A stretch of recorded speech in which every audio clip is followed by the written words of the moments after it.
किसान भाइयों, हमारे इस प्लॉट में 56 कद्दू लगा हुआ है और ये एक एग्जॉटिक वेजिटेबल है। एग्जॉटिक वेजिटेबल के अंतर्गत और भी कई सब्जियां आती हैं, जैसे कि बीन्स है, जुकनी है और ब्रोकली है। तो इन सब सब्जियों की डिमांड शहरों में अब धीरे धीरे बढ़ने लगी है और यही वजह है कि इनका हमें अच्छा रेट मिल जाता है। तो यहाँ पर जो हमने 56 कद्दू लगाया हुआ है और कुछ हमने जुकनी भी लगाया हुआ है। तो आज की इस वीडियो में हम आप लोगों को 56 कद्दू और जुकनी के विषय में जानकारी देने वाले हैं। किसान भाइयों नमस्कार, मैं farmer Rahul Patel green farm में आपका हार्दिक स्वागत करता हूं। यहाँ पर जो 56 कद्दू लगा हुआ है, इसकी बुआई हमने नवंबर महीने के पहले सप्ताह में किया हुआ था, लेकिन इसकी बुआई आप अक्टूबर से शुरू कर सकते हैं और दिसंबर में जो ठंड बढ़ती है उससे थोड़ा पहले ही आप इसकी बुआई कर दें। जमाव आ जाए तो आप वहाँ तक इसकी बुआई कर सकते हैं। वैसे इसकी जो है मार्च तक ये जो है फसल आपके खेत में चल सकती है। तो आप ठंड के बाद यदि जनवरी में आप इसको नर्सरी तैयार करके भी इसको लगाना चाहें तो आप जनवरी में भी इसको लगा सकते हैं। ये बहुत लंबी अवधि की फसल नहीं होती है, कुछ ही दिनों में इसके हार्वेस्टिंग ख़त्म हो जाती है। जैसे खीरा होता है करीब 3 महीने की तक चलता है, वैसे ये भी जो है 3 महीने के अंदर ही पूरी ख़त्म हो जाती है। तो आप इसको यदि जनवरी के लास्ट तक आप इसको ट्रांसप्लांट करके लगाते हैं, मतलब कि ठंड में नर्सरी तैयार करके लगाते हैं, तो आप इस समय तक भी इसको लगा सकते हैं।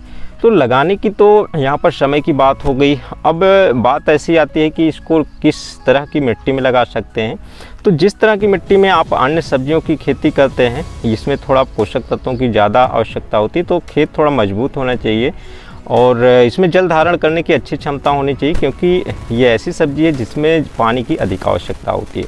तो मिट्टी थोड़ा भारी रहे तो भी चल सकती है, मध्यम भारी मिट्टी में भी चल सकती है। और जो हल्की भारी बहुत मतलब कि बलुई मिट्टी होती है, जिसमें कि पानी जल्दी रुकता नहीं है और जल्दी जल्दी उसमें पानी सूखने लगता है, तो उस मिट्टी में आपको थोड़ा सा समस्या हो सकती है। लेकिन क्योंकि ठंड के समय की फसल है और ठंड में कोई ऐसा बहुत दिक्कत नहीं आती है जल की, तो आप थोड़ा जल्दी सिंचाई करेंगे तो आप वहाँ कर सकते हैं। और पोषक तत्वों का प्रबंधन आपको बलुई मिट्टी में भी करना होगा। तो ये यहाँ पर तो ये बात हुई मिट्टी की। अब इसकी जो खेत की तैयारी होती है उस समय आप खाद कौन सी दें। यदि आप इसमें गोबर की खाद देते हैं तो ये ज़्यादा सही रहेगा, क्योंकि जो गोबर की खाद जो है काफ़ी अच्छी रहती है पौधों की ग्रोथ के लिए और इसमें जो है संपूर्ण पोषक तत्व मिल जाते हैं और इसमें किसी भी तत्व की कमी नहीं होने पाती। तो जिस वजह से इसमें जो छोटे छोटे रोग आते हैं इन सबसे बचाव हो जाता है। खेत की तैयारी के लिए सबसे पहले 2 बार इसकी मिट्टी पलटने वाले हल से गहरी जुताई कर देनी चाहिए और उसके बाद हमारे इसमें अंतिम जुताई जो है रोटावेटर से करनी चाहिए। उसके बाद आप बेड बनाते समय यहाँ पर खाद का प्रयोग कर सकते हैं और या फिर इसको अंतिम जुताई के समय आप रोटावेटर से जुताई करते समय आप यहाँ पर रासायनिक खादों का प्रयोग कर सकते हैं। इसमें आप प्रति एकड़ 2 बोरी DAP, 1 बोरी पोटास और करीब आप इसमें 10 kg मिक्स माइक्रोन्यूट्रेंट का प्रयोग कर सकते हैं और करीब 10 kg आप यहाँ पर सागरिका का भी प्रयोग कर सकते हैं। और भी कुछ खाद यदि आप यहाँ पर ऐड करना चाहें तो आप उसको भी ऐड कर सकते हैं। और इसमें बाकी कैल्शियम की भी ज़रूरत पड़ती है, आप कैल्शियम को बाद में भी दे सकते हैं।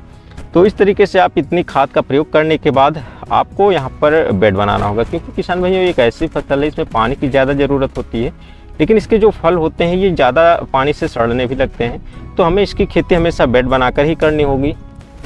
खेत की तैयारी हो जाने के बाद अगली जो प्रक्रिया इसमें बेड बनाने का है, आप इसको 2 तरीके से लगा सकते हैं। यदि आप सिंगल लाइन पर बेड बनाकर लगाना चाहते हैं तो आप करीब 3 से 3.5 फीट की दूरी पर आपको बेड बनाना है और इस बेड पर आप 2-2 फीट की दूरी पर इसमें आपको इसकी बुआई करनी होगी। एक तो ये तरीका हो गया। जो दूसरा तरीका है, आप 5 से 5.5 फीट की दूरी पर आपको इसमें बेड बनाना होगा। इसमें जो बेड की चौड़ाई होगी ये करीब 4 फीट की हो जाएगी और जो नाली की चौड़ाई होगी ये करीब 1.5 फीट की होगी।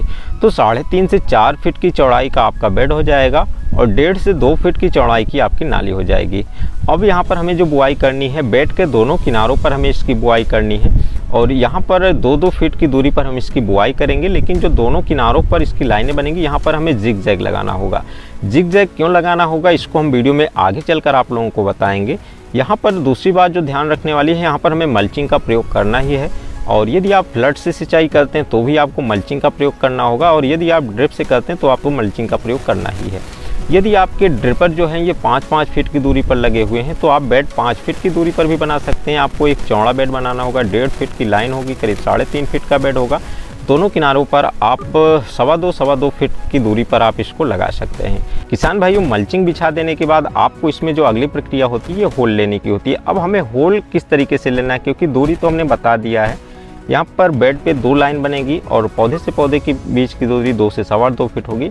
लेकिन यहाँ पर जो मल्चिंग हमने बिछाया हुआ है और जो बेड का किनारा है, उस किनारे से हमें करीब 6 से 8 इंच अंदर की साइड में यहाँ पर होल लेना है, क्योंकि ये पौधा इस तरीके से होता है, यदि एक साइड में झुक गया और वो जो हमारी जो बीच की नाली बनी हुई है उस साइड में चला गया तो बाद में वो दिक्कत करेगी, उसी नाली से हमें आना जाना रहेगा। तो हमें इस तरीके से थोड़ा दूरी पे ले जाकर होल लेना है और इस तरीके से जब हम होल लेंगे तो जो पौधे हैं वो बेड में बीच की साइड में ही पड़े रहेंगे।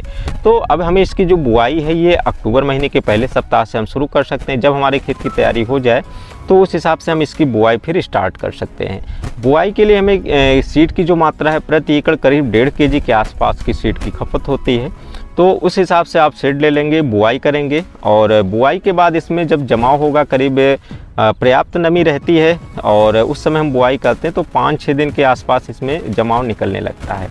अगली जो प्रक्रिया है, क्योंकि इसमें जमाव होने के बाद कुछ रेड पंपकिन बीटल भी लगते हैं, कुछ और भी इल्लियाँ लगती हैं जो शुरुआत में ही इसके पौधों की जो शुरुआती पत्तियाँ इसको काट देती हैं। यहाँ पर हमें एक चीज़ काफ़ी ध्यान रखना होगा, क्योंकि एक ऐसा पौधा है जिसमें सिंगल स्टेम होता है, सिंगल एक ही ब्रांच निकलती है और उसी से पत्ते निकलते हैं। पत्तों के ऊपर ही यहाँ पर फूल बनते हैं। लेकिन शुरुआत में यदि पत्तों का ऊपरी हिस्सा कोई कीड़ा काट दिया या फिर कोई इल्ली ने काट दिया तो इसके बाद इसमें से कई ऐसी ब्रांचें निकलने लगेंगी, फिर हम उसको कंट्रोल नहीं कर पाएंगे। एक एक पौधे से 10-10 ब्रांचें निकलनी शुरू हो जाती हैं।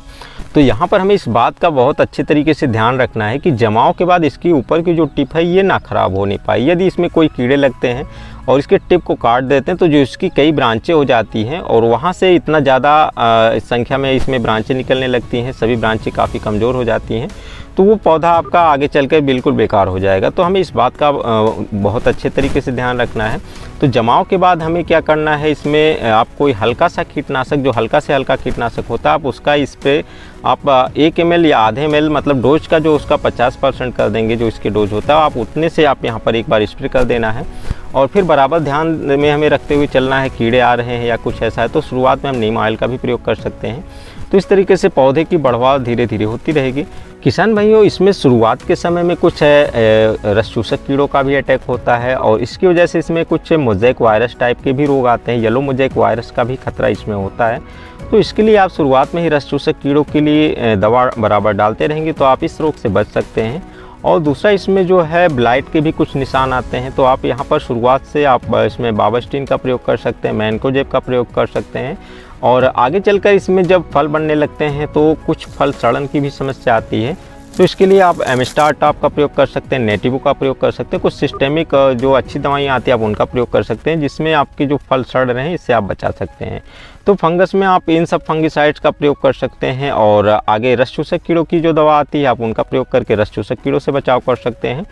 इसमें जो सबसे मुख्य समस्या आती है ये फल मक्खी की आती है, क्योंकि जब आप अक्टूबर में इसको लगाते हैं तो नवंबर में करीब 15 नवंबर के आसपास से आपका इसमें फ्लावरिंग और फ्रूटिंग सेटिंग अच्छी होने लगती है और करीब 50 से 55 दिन के आसपास से यहाँ पर फलों की तुड़ाई शुरू हो जाएगी। तो उस समय जो फल मक्खी का अटैक होता है इसकी वजह से फल सड़ने लगते हैं। तो आपको यहाँ पर फल मक्खी से बचाव के लिए आप बायर कंपनी की सोलोमन दवा एक आती है, वो भी अच्छा काम करती है। और इसी तरीके से और भी आप कोई ऐसी सिस्टेमिक दवा का प्रयोग कर सकते हैं जो फल मक्खी पर अच्छा काम करती हो। और साथ ही आप यहाँ पर फ्रूट फ्लाई ट्रैप का भी प्रयोग कर सकते हैं।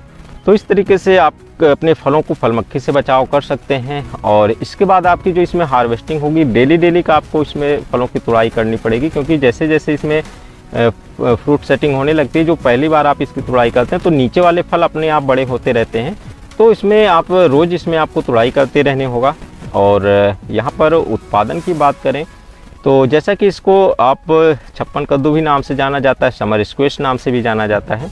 और इसी तरीके से एक जो जुकनी होती है वो उसके सीड अलग होते हैं और उसकी जो पत्तियाँ थोड़ी अलग होती हैं, लेकिन सेम ऐसी ही वो भी वैरायटी है, तो उसमें भी यही सब प्रक्रिया होती है और उसकी भी तुड़ाई आपको इसी तरीके से करनी होगी। तो इसमें जो है हर पौधे पर जो पत्ते होते हैं, हर पत्ते के पास में इसमें फूल बनते हैं और इसमें फ्रूट सेटिंग अच्छी हो जाती है। तो आपको जितने पत्ते हैं उतने हिसाब से फल मिलेंगे। आगे चलकर यदि फल कुछ सड़ते भी हैं तो वहाँ से आपका नुकसान भी होता है।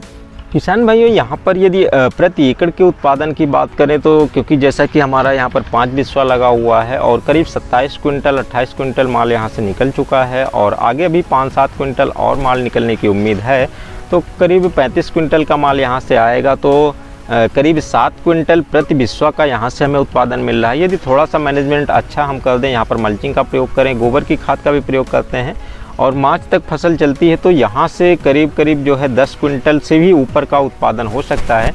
लेकिन यदि यहाँ पर हम प्रति बिस्वा 10 क्विंटल ही उत्पादन लेकर चलते हैं तो 1 एकड़ में 32 बिस्वा होता है, प्रति एकड़ आप 320 क्विंटल का उत्पादन मानकर चल सकते हैं। किसान भाइयों, मैनेजमेंट आप यदि अपने खेत का अच्छा रखते हैं तो आप पूरा उत्पादन ला सकते हैं। और रेट की बात करें तो रेट कम ज़्यादा भी होता है, कभी कभी जो 25 में भी बिका था, शुरुआत में 30 का भी रेट था और 20 का भी रेट में बिक रहा है। तो औसत यदि आप इसका 20 रुपये मिनिमम रेट ही मानकर चल सकते हैं, क्योंकि क्षेत्र के हिसाब से, मंडी के हिसाब से इसका रेट अलग होता है, डिमांड अलग होती है। तो यहाँ पर यदि हम 20 रुपये केजी का ही रेट मानकर चल सकते हैं तो करीब 6,40,000 की बिक्री यहाँ पर आप छप्पन कद्दू से 4-5 महीने में कर सकते हैं। लागत की बात करें तो करीब यहाँ पर 50-60 हज़ार का लागत भी आपका लग जाएगा। तो मानकर चल सकते हैं कि आपका यहाँ से 6 लाख का नेट प्रॉफिट आप यहाँ से निकाल सकते हैं। किसान भाइयों, हमारे यहाँ की मंडी में ये कद्दू के जैसा प्रयोग होता है, क्योंकि जो लताएं वाले कद्दू होते हैं ये ठंड के मौसम में नहीं आ पाते हैं, तो नवंबर से निकलना शुरू होता है और इधर मार्च तक रहता है। तो जो लताओं वाले कद्दू होते हैं, हाइब्रिड कद्दू होते हैं या देसी कद्दू होते हैं, इधर मार्च के बाद से ही आना शुरू होते हैं। तो इस समय इसी से ज़्यादा डिमांड पूरी होती है। बाहर से कुछ कद्दू वो लताओं वाले आते हैं, लेकिन उनकी अपेक्षा लोकल में इसकी जो मार्केट रेट होती है वो अच्छी होती है। तो इस तरीके से आप इसकी यदि खेती करते हैं तो आप कद्दू के जैसे में आप इसका प्रयोग कर सकते हैं। शादियों का मौसम भी रहता है अक्टूबर नवंबर में, फिर इधर फरवरी मार्च में भी शादियों का मौसम रहता है, तो इस समय इसका अच्छा डिमांड भी रहता है और अच्छे रेट मिल जाने से आपको यहाँ पर अच्छा प्रॉफिट यहाँ से हो सकता है। तो किसान भाइयों, इस तरीके से हमने यहाँ पर छप्पन कद्दू की खेती के बारे में पूरी जानकारी देने का प्रयास किया है। और यदि आपको कोई और इसमें से जानकारी चाहिए तो आप कमेंट करके आप हमसे पूछ सकते हैं, हम उसका जवाब आप लोगों को देंगे। तो इस तरीके से हमारी आज की इस वीडियो में बस इतना ही और मिलते हैं एक नए वीडियो के साथ। तब तक के लिए नमस्कार।